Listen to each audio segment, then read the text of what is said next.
حتما برای شما هم پیش آمده که ساعتها پشت میز مطالعه بنشینید، اما بعد از مدتی متوجه شوید حتی یک صفحه را هم با تمرکز نخوانده اید. دلیل این اتفاق چیست؟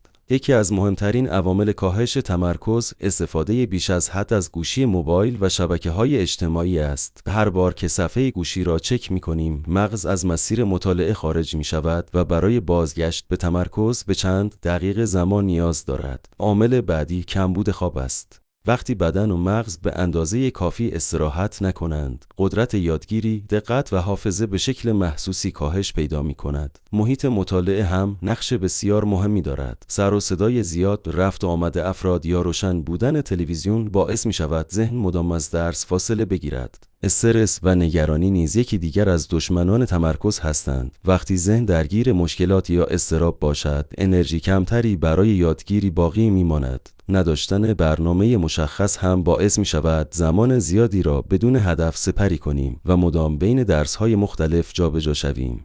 و در نهایت مطالعه طولانی و بدون استراحت. مغز انسان برای حفظ عملکرد مطلوب به استراحت‌های کوتاه نیاز دارد. چند دقیقه استراحت بعد از هر بازه مطالعه می‌تواند تمرکز را دوباره افزایش دهد. به خاطر داشته باشید، تمرکز یک استعداد ذاتی نیست، بلکه مهارتی است که با خواب کافی، برنامه‌ریزی، دوری از عوامل حواس پرتی و تمرین مداوم هر روز قوی‌تر می‌شود.